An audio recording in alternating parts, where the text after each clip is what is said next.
isso aí. Bom. Então, dúvidas, podem ir escrevendo aqui, tá? E no final eu respondo. Qualquer problema também pode avisar. Vamos lá, então. Semana passada, gente, na nossa última aula, a gente viu alguns esquemas, né, de introduções e demos uma olhada na distribuição dessas partes, né, importantes de uma introdução. Hoje vai ser a nossa última aula sobre introdução, bom? A gente finaliza aqui esse parágrafo. A gente acaba levando algum tempo, isso é normal, a gente leva algum tempo em cada parte do texto para vocês verem todas as estratégias, para vocês entenderem muito bem a dinâmica da estruturação, bom? Então é assim mesmo. Nós vamos então finalizar essa parte, tá? Sobre introdução do texto. E nas próximas aulas a gente já começa a passar para outras partes técnicas, tá? Que são a argumentação, depois a conclusão, ok? Eu acho que a conclusão acaba sendo um dos parágrafos aí que mais geram dúvida, né? A gente vai passar por todos eles, fiquem tranquilos, que leva um pouquinho de tempo em cada um. Então, nós vimos na primeira aula aí de introdução, nós vimos a respeito do que é a introdução e quais são as partes essenciais de uma introdução. Bom, a introdução, ela se divide basicamente em 3 partes essenciais, né? Quais são elas? A contextualização inicial, a ampliação e a tese e os argumentos quando são pontuados, né? Então, são basicamente 3 partes essenciais. Na aula passada, a gente viu algumas introduções nota 1000, né? Vimos como que elas são distribuídas, o que elas usam de contextualização inicial, como que é feita a ampliação, a realidade atual, como que é colocada ali a tese e os argumentos, quantos períodos, lembra? O período é toda vez que você dá um ponto. Quantos períodos, né, que são colocados ali, e como que é distribuído isso daí dentro do parágrafo, lembrando que a introdução vai ter mais ou menos 7 linhas, né, 6, 7 linhas, fica nessa média. Então, essa distribuição por períodos foi o que a gente viu na aula passada. Hoje, para fechar essa parte de introdução, nós vamos ver estratégias introdutórias, tá? O que acontece? A sua introdução, seu parágrafo de introdução, ele pode ser construído de várias maneiras, ok? Então, tem várias estratégias que podem dar início ao seu texto, que podem ser usadas no seu texto. No geral, a gente acaba usando na introdução, sempre começando na introdução, sempre com uma área do conhecimento, né? Inclusive, eu falei para vocês, eu ensinei assim, a maneira mais simples de fazer é começar com uma área do conhecimento. Mas essa não é a única forma, né? Há outras maneiras de iniciar o seu texto. E é isso que a gente vai ver hoje, tá? São maneiras, talvez, menos utilizadas, porque, de fato, o que a gente mais vê em redação nota 1000 é começar o texto com a área do conhecimento, com o repertório, né? Quando eu falo de área do conhecimento, vocês sabem do que eu tô falando, né? Um livro, um filme, uma frase de filósofo, uma alusão histórica, né? Então, essa é a maneira mais comum, mas tem outras também, e é isso que a gente vai ver hoje, ok? Lembrando também que algumas dessas estratégias que a gente vai ver hoje, nós vamos rever quando estudarmos a argumentação, tá? Porque algumas delas também servem para os parágrafos de desenvolvimento. Lógico que de uma com uma outra pegada no texto, né? Mas também servem, tá? Vamos lá. Primeira estratégia aí é a estratégia que a gente chama de questionamento. Bom, questionamento, como o nome já diz, é uma pergunta, uma questão. Professora, posso colocar uma pergunta na minha introdução? Pode. Pode colocar uma pergunta também em forma de título, né? O título pode ser uma pergunta também. Embora a gente não faça muito título, poucas redações nota 1000 também apresentam título, essa é uma possibilidade, tá? E se você gosta, se você tem um título criativo, interessante, pode usar sim, porque vai elevar o interesse do seu texto, eu acho válido, tá? Mas então vamos lá, a estratégia do questionamento, do que se trata? Vocês vão ver aqui nos exemplos, né? Vocês têm esse material em PDF lá no blog de vocês, até com mais exemplos, tá bom? Se quiserem depois dar uma olhada, estudar. O que acontece? Uma estratégia não necessariamente invalida a outra, tá bom? Não é porque eu estou usando questionamento que eu não posso usar área do conhecimento. Pode, como aqui, olha. Esse parágrafo aqui, esse primeiro exemplo que a gente tem aqui, começa fazendo uma alusão histórica aí, né? E depois tem um questionamento. Normalmente, a estratégia do questionamento entra na parte final da introdução, que é quando você coloca tese e argumentos. Então, a pergunta que você vai fazer vai ser o que vai nortear todo o desenvolvimento do seu texto. Muito importante, toda pergunta feita no texto tem que ser respondida ao longo da argumentação, tá bom, gente? Então, mesmo se o seu título for uma pergunta, essa pergunta vai ser respondida ao longo do texto, tá? Se tiver pergunta na introdução, ela tem que ser respondida ao longo do texto. Beleza? É muito difícil a gente ver questionamento nos desenvolvimentos, na conclusão, tá? Isso não vai aparecer nem no desenvolvimento, nem na conclusão. Essa é uma estratégia da introdução ou do título, tá? Vamos dar uma olhada aqui, então.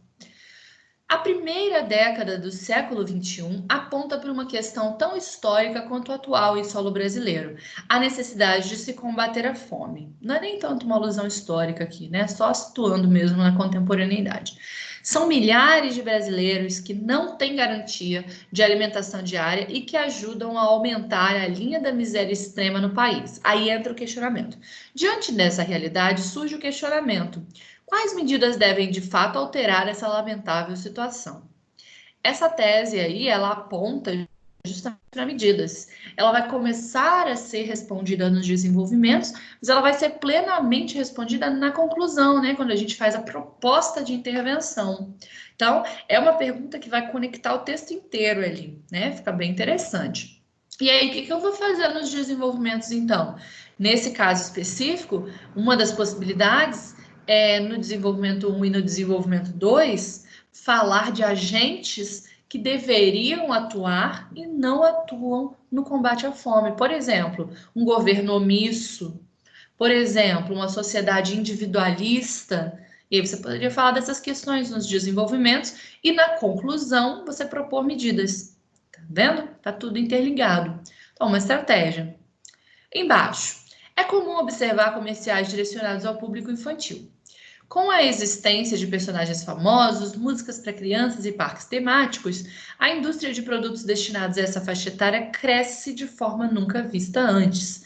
No entanto, tendo em vista a idade desse público, surge a pergunta: as crianças estariam preparadas para o bombardeio de consumo que as propagandas veiculam? Então, a gente tem uma introdução mais simples, né, sem área do conhecimento, só com fatos, dados, né, e a tese vem em forma de pergunta. É comum, tá, que essa pergunta venha após os 2 pontos, mas nem sempre isso é necessário, tá? As crianças estão preparadas para o bombardeio de consumo que as propagandas veiculam? Então, quer dizer, aqui está colocado uma pergunta que levanta essa questão, né? Esse tema aqui que a gente está vendo, tá? Esse de baixo aqui, o segundo, é sobre propagandas voltadas para o público infantil. Bom, foi inclusive tema do Enem em 2014, se eu não estou enganada. Tá? Bombardeio está entre aspas ali, por quê? Porque é uma expressão metafórica, tá? Então, sendo expressão metafórica, interessante que vem entre aspas para dar para mostrar, né, que é uma metáfora, não é uma palavra literal, ok? Então, questionamento pode ser usado e, lembrando, ele vai ter que aparecer sempre com uma pergunta sendo respondida ao longo do texto. Segunda estratégia, vamos lá. Contra-argumento. Eu gosto muito dessa estratégia, tá? E normalmente ela é empenhada em temas que são polares, temas que vão dividir opinião aí. Por exemplo, legalização do aborto. Esse é um tema que é bem polêmico, divide opinião, né? Um tema como legalização da maconha, por exemplo, né? Um tema polêmico também, divide opinião. É contra-argumento, porque vai ter um argumento contrário, tá certo? E aí, o contra-argumento é uma estratégia diferente do questionamento que vai aparecer muitas vezes nos desenvolvimentos também, tá? A gente vai rever essa estratégia mais para frente. Agora, nem sempre ele é usado só para temas polares, temas que dividem opinião, tá? Às vezes ele é usado para outras situações também, vocês inclusive fazem isso muitas vezes sem nem saber que estão usando essa estratégia. Dá uma olhada aqui no exemplo. Ó. A Declaração Universal dos Direitos Humanos, promulgada em 1948 pela Organização das Nações Unidas, assegura a todos os indivíduos o direito à educação e ao bem-estar social. Entretanto, o precário serviço de educação pública do Brasil e a exclusão vivenciada pelos surdos impede que essa parcela da população usufrua desse direito internacional na prática. Com efeito, evidencia-se a necessidade de promover melhorias no sistema de educação inclusiva do país. Aqui, pessoal, a gente tem uma área do conhecimento, né, que é a Declaração Universal dos Direitos Humanos, iniciando esse texto, e existe um contra-argumento aqui, ou seja, uma ideia oposta. A gente faz muito isso na redação. O que está querendo dizer? Bom, embora a Declaração dos Direitos Humanos assegure o direito à educação, bem-estar, tá? A gente usa muito isso também quando usa a Constituição. Embora a Constituição Federal assegure isso, isso e aquilo, a gente observa na prática algo totalmente diferente. É o que está dizendo aqui, tá? A Declaração Universal dos Direitos Humanos assegura o direito à educação, mas a educação pública no Brasil é muito precária, e aí ele começa a problematizar, tá? Então, o contra-argumento vai vir quando você opõe ideias, tá? Se for um tema polêmico, como que eu faço? Você vai fazer da mesma forma. Você vai levantar, vamos supor que seja a legalização do aborto, né? E você seja uma pessoa contra a legalização do aborto. Então, você vai mostrar os argumentos de quem é a favor, né? Embora muitas pessoas sejam a favor da legalização do aborto, por isso, isso, na realidade, essa é uma prática que não deve ser aprovada, uma vez que...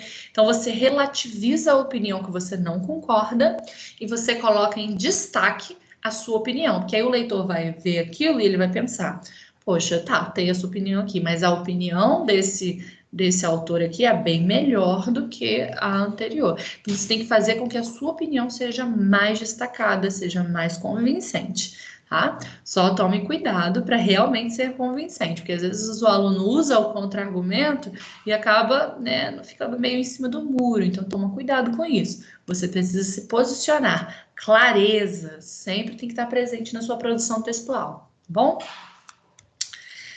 Próxima estratégia aí, conceituar palavra-chave. Quando eu falo de palavra-chave, eu estou falando de uma palavra que resume ali, que centraliza o que seria o tema, tá? Vamos supor que o tema seja os perigos da automedicação na sociedade brasileira atual. Vocês já escreveram sobre esse tema, já ouviram falar sobre esse tema? Automedicação é um tema que foi bastante cotado já para o Enem, né? A gente costuma ver essa temática, trabalhar ela, né? É uma possibilidade para o Enem, inclusive, para esse ano. Automedicação, tá? Então, quando a pessoa, né, toma o remédio por conta própria. E aí o tema, os perigos da automedicação na sociedade brasileira atual. Só para falar um pouquinho sobre esse tema, né? O Brasil é um país que permite que sejam comprados muitos remédios nas farmácias sem receita, tá? Então, se você está com dor de cabeça, você toma um Dorflex, por exemplo, você pode comprar um Tilenol, por exemplo, e tomar e tá tudo certo. Muitos países precisam de receita até mesmo para comprar um Dorflex, um Tilenol, tá? Uma dipirona. Bom, então não é o caso do Brasil. Então acaba que a automedicação é muito comum no Brasil, né? Você está com dor de cabeça na casa de um amigo e de repente você está sentindo dor de cabeça e fala, pega ali uma Novalgina que eu tenho ali no meu armário, né? Então isso acaba sendo um problema no Brasil muitas vezes. E aí, considerando que a automedicação é o tema central, a conceituação dessa palavra-chave seria o quê? Aqui como ele faz. Automedicação.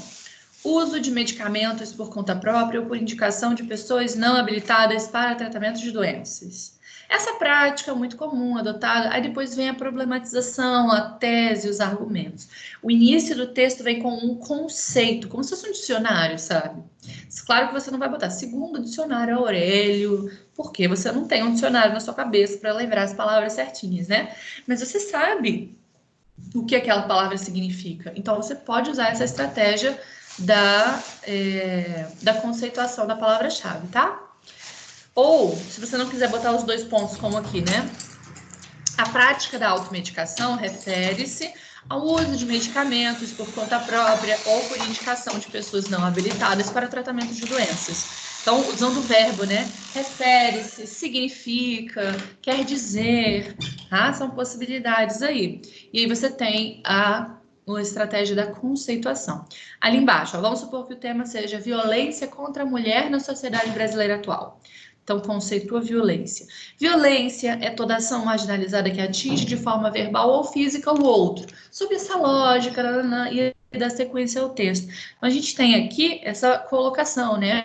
A violência sendo conceituada como tema geral e depois vai afunilando, trazendo a problematização. Então, também uma estratégia interessante. Tá? Normalmente a gente usa essas estratégias quando tem, né, uma palavra-chave que resume bem a temática e também é uma maneira de você iniciar a sua introdução de forma mais interessante, quando você não tem uma área do conhecimento que seja tão boa assim para aquele momento do texto, você pode usar uma dessas estratégias aí e vai ficar muito bom o seu texto, tá? Dado estatístico, vamos lá. Dado estatístico é uma outra forma de iniciar o seu texto com dados estatísticos. Ninguém grava dados estatísticos, tá, gente? Então, você não precisa decorar vários dados estatísticos de vários temas para usar na redação, né? Isso seria humanamente possível, né? Você teria que dar muita sorte de cair o tema que você sabe aquele dado estatístico. Então, bem complicado, até porque tem que ter fonte, né? Então, não é tão simples assim. Mas muitas vezes a prova traz alguns dados estatísticos e você pode usar esses dados estatísticos na redação, tá? Lembrando que, por ser algo que já foi dado para você, não foi você que trouxe, não conta como área do conhecimento, mas serve para argumentação, tá bom? Então, se lá na coletânea de textos, né, aqueles textos de apoio, que vem texto 1, texto 2, texto 3, antes da proposta, tem lá um dado estatístico dizendo que 30% dos brasileiros fazem X. Você pode fazer uma interpretação desse dado, mostrando aí que você articula bem as informações. E dizer, por exemplo, que 70% dos brasileiros fazem Y.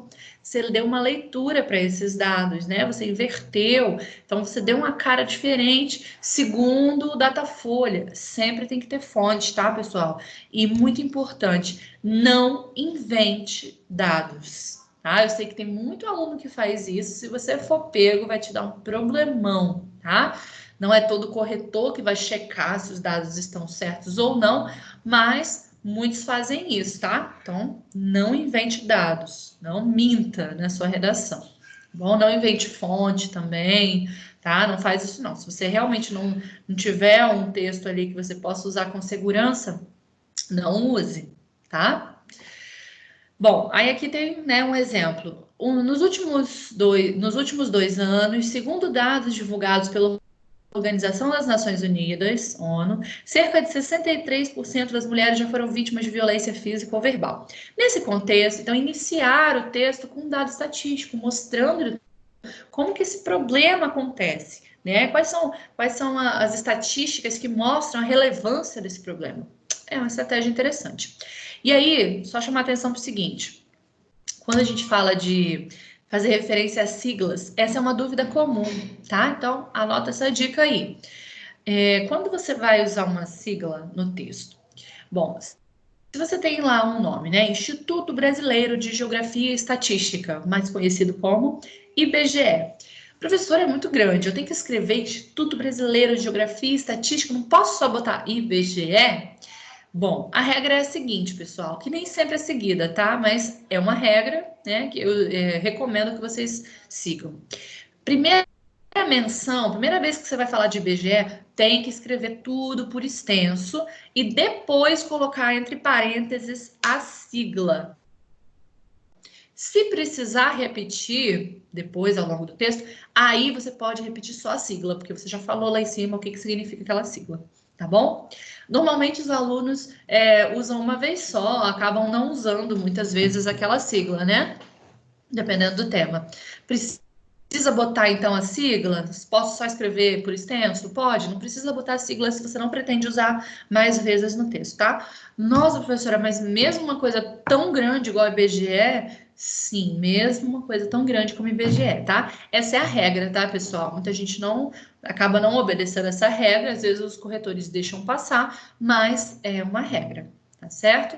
E como que eu coloco as siglas? Como que eu escrevo as siglas? Se a sua sigla tem 2 ou até 3 letras, tipo ONU, OMS, tá? Então, se até 3 letras, todas elas vêm maiúsculas, tá bom? Mas, se tiver 4 letras ou mais essa sigla, aí entra uma outra regra. Se você fala cada letra separadamente, tipo UFRJ, IBGE, então todas elas com letra maiúscula. Mas se tem 4 letras ou mais e você forma uma palavrinha pronunciável, tipo UFES, Enem, né? Formou uma palavrinha, você não fala E-N-E-M, não, você fala Enem. Então, a primeira maiúscula e as demais minúsculas, tá bom? É também uma regrinha aí que nem sempre é observada, mas é assim que a gente faz, tá bom? Então, vamos lá. Seguindo. Próxima estratégia aí. Exemplificação ou ordenação de ideias. Essa também é uma estratégia interessante, né? Muitas vezes você tem um tema e esse tema dá para aplicar essa questão da exemplificação. Você começa o seu texto trazendo um vislumbre, trazendo uma imagem para o seu leitor do que é aquilo que você vai tratar. É interessante essa estratégia. Dá uma olhada aqui. Esses 2 exemplos são de trechinhos, né, de introdução, inícios aí de texto sobre a área da saúde, tá? Crise na saúde pública. Ó, a atual saúde pública nacional configura-se como um cenário deprimente, no qual faltam leitos, materiais, enfermeiros e principalmente médicos. Nesse sentido, e segue o texto, tá? Embaixo. Um corredor lotado, pessoas deitadas no chão, nas macas e em péssimas condições de higiene. Eis o retrato da realidade brasileira atual na área da saúde. Nesse sentido, tá vendo? Então, nos 2 casos, a gente visualiza a cena, né? É como se ele estivesse realmente te montando ali uma cena, e essa cena você lê, observa, né? E acaba entrando ali no tema a partir desse exemplo que foi dado, que tem tudo a ver, né, com o que vai ser criticado no texto, esse problema, essa crise da saúde pública. Então, isso pode servir também para vários temas, e tá vendo, não tem área do conhecimento aqui, né? É apenas uma estratégia introdutória com exemplos, né? Então, também uma possibilidade, tá bom? Todas essas estratégias, elas exigem prática, tá? Então, se você gostou de alguma delas, recebeu um tema que você acha que dá para aplicar, você pratica, tenta fazer, se ficar legal, tá? Você submete para correção. Então, realmente tem que haver prática, tá bom, pessoal? Próximo exemplo aí, frase nominal. Bom, essa é uma estratégia que eu gosto bastante também, bem interessante. O que é uma frase nominal, né? Uma frase nominal é uma frase sem verbo, só tem nomes, né? Só tem adjetivos, artigos, só tem substantivos, tá? Então, uma frase sem verbo, uma frase que normalmente é curtinha. Essa estratégia ela é interessante porque ela remonta uma manchete, por exemplo. Para mim, ela tem super cara de manchete. Eu chamaria essa estratégia de estratégia da manchete. Uma tragédia. Esta é a conclusão da própria Secretaria de Avaliação de Informação Educacional. Nananana. Então, você tem ali uma definição, muitas vezes uma adjetivação, né? Então, uma tragédia, um absurdo, né? Uma tragédia, essa é a adjetivação dada, a situação ocorrida em Brumadinho, nanana. Aí você fala sobre aquele desastre ambiental, né? Aquele crime ambiental. Então, é uma possibilidade também, tá bom? É interessante, chama a atenção, né? Aqui a gente não tem uma área do conhecimento, é apenas uma frase nominal, mas nada impede que uma área do conhecimento venha depois, né? Como aqui a gente tem uma fala de autoridade na sequência, né? A Secretaria de Avaliação de Informação Educacional, nananã, tem uma área do conhecimento, então tudo vai depender de como você está estruturando o texto. A frase nominal é interessante também. Lembrando, gente, que essas estratégias que a gente viu que não tem área do conhecimento, né? Elas acabam, se você não tiver uma área do conhecimento na introdução, por exemplo, acaba que você vai ter que ter pelo menos 2, lembra? 2 é o mínimo, né? Nos desenvolvimentos. Então, você não tem uma área do conhecimento na introdução, tudo bem. No desenvolvimento 1 e no desenvolvimento 2, você tem que ter obrigatoriamente, tá bom? Então, Só ficar atento a isso. E a última estratégia, a mais conhecida de vocês, né? E também aqui eu mais falo, acaba sendo a que mais aparece nas redações nota 1000, é a área do conhecimento, né? Uma área do conhecimento é qualquer conhecimento que você traz extratextual, extralinguístico, né? Então você pega, por exemplo, um livro, um filme, uma frase de filósofo e por aí vai, vocês já conhecem, né? Sabem o que são esses repertórios ou áreas do conhecimento. Só para a gente exemplificar aqui, a primeira aí. A Revolução Industrial, ocorrida inicialmente na Inglaterra, trouxe a necessidade de um mercado consumidor cada vez maior em função do aumento de produção. Para isso, nananana, segue o texto. E no exemplo de baixo, na mitologia grega, Sísifo foi condenado por Zeus a rolar uma enorme pedra morro acima eternamente. Todos os dias Sísifo atingia o topo do rochedo, contudo era vencido pela exaustão, assim a pedra retornava à base. Odiernamente, esse mito assemelha-se e por aí vai, né? Então, os dois são trechos de redação nota 1000, tá? Introduções, né, completas aí, usando áreas do conhecimento. Bom, esse texto da mitologia grega aqui embaixo foi sobre o tema dos surdos, tá? Em 2017. Foi um tema, esse texto especificamente ficou bem famoso, né? Ele é sempre usado como exemplo, muito bom, inclusive, né? Esse personagem da mitologia, Sísifo, né? É usado em muitas redações também. Então, assim, usando a área do conhecimento, você tem já o amparo de que você já tem ali alguma coisa, né? Alguma área do conhecimento essencial na introdução. Mas lembrando que isso não é obrigatório, né? Na introdução pode usar várias outras estratégias, como a gente viu. E também, lembrando que eu falei no início, uma não invalida a outra. Muitas vezes você pode ter área do conhecimento e, na hora de apresentar tese e argumentos, você pode ter uma pergunta, tá? Um questionamento. Então, tudo vai depender do tema e como você está construindo o seu projeto de texto, tá? Antes de escrever, fazer sempre o projeto de texto. Sempre vou bater nessa tecla, muito importante. Tá bom, pessoal? Bom, os outros slides aqui são alguns exemplos de introduções falhas. Eu vou mostrar umzinho só para vocês, só para a gente debater aqui essa questão, tá? Mas depois vocês podem ler no material, tem todos eles lá. Introdução com falha, vamos ver. A liberdade de expressão é um direito que vem lutando para se estabelecer desde o início dos tempos, onde as classes, em sua maioria, eram censuradas por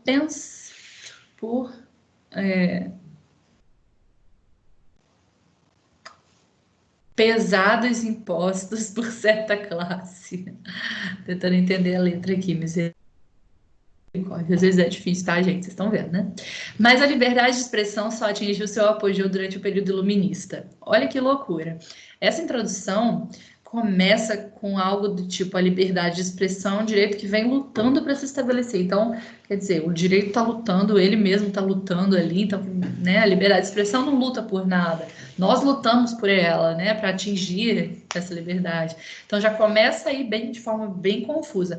Desde o início dos tempos. Cara, quando é o início dos tempos? Para e pensa comigo. Quantos milhões de anos tem isso? Sei, milhares, milhões, bilhões. Início dos tempos? Olha como isso é geral. Então é sempre importante que você situe, tá? Situe o século, situe o momento na história, desde os primórdios, desde o início dos tempos, desde a antiguidade. Fica muito geral, pessoal. Então sempre situa, tá? No tempo. Ó, vamos lá. Onde? Já tem um problema ali gramática, né? Porque onde é só para lugar, mas tudo bem. Onde as classes, em sua maioria, eram censuradas por pesados impostos por certa classe. Quem é essa certa classe aí? E quem eram as outras classes, em sua maioria, que eram censuradas? Tá vendo como tá confuso? É uma informação que não se completa, é uma informação solta. Tá bom? Então falta clareza. Censurada por pesados impostos, os impostos censuram? Será que os impostos censuram? Então, talvez essa palavra também não esteja adequada aqui. E aí, no final, mais a liberdade de expressão só atingiu seu apogeu durante o período iluminista. Opa, peraí. Já jogou lá para um período histórico sem grandes explicações, né? Então, ela atingiu o apogeu. Então, quer dizer, hoje, como é que isso tá? Então tá bem confuso, tá vendo? Às vezes, na sua cabeça, a informação tá muito clara, mas quando você passa para o papel, isso acaba ficando mais confuso. Então tenham cuidado na hora de escrever, tá bom? Tentem ser sempre mais claro possível. Ler, reler. Pensa que o seu leitor não conhece aquele repertório e você tem que dar toda a informação necessária para ele compreender aquele texto, tá bom? Então, deixa eu encerrar aqui essa apresentação para a gente dar uma olhadinha nas perguntas, tá bom? Se vocês tiveram dúvidas. Eu sei que são muitas estratégias e a maior parte delas vocês talvez nunca tenham visto, né? Ou muito menos utilizado isso no texto ainda, né? Mas estudem em casa depois, né? Estudem aí e tentem aplicar no texto. Veja se o tema vale a pena ou não, tá? Ou se você prefere realmente usar as áreas do conhecimento. Eu tô te mostrando que existem outras formas de introduzir, tá? E aí fica a seu critério fazer essa seleção, o que você prefere, tá bom? Deixa eu dar uma olhada nas perguntas. Então, só tem uma pergunta aqui da Pietra. Se precisa colocar título. Gente, não precisa colocar título, tá? O texto tem 30 linhas. Então, se você colocar título, você vai fazer na primeira linha. Então, você vai ficar com 29 linhas. Muitos alunos preferem não fazer título justamente para não perder uma linha do texto. Mas eu conheço também candidatos aí que tiraram 1000, que usaram título, então tudo vai realmente do seu estilo de escrita, a sua estratégia. O título toma uma linha do texto. O título também precisa ser criativo, não pode ser uma cópia do tema, então você vai gastar algum tempo pensando no título. Então, por essas razões, a maior parte dos alunos prefere não fazer o título. Mas, se você é criativo, se você gosta, pode usar sim, tá? Nas minhas aulas de discussão de tema, eu costumo também trazer alguns títulos para dar algumas ideias para vocês, tá bom? Então, tudo vai depender mesmo da sua maneira de escrever, tá certo? Bom, não temos mais dúvidas. Alguém tem mais alguma pergunta? Eu vou encerrar aqui então nossa gravação. Mas, gente, eu ainda quero falar com vocês sobre as redações. Vamos lá.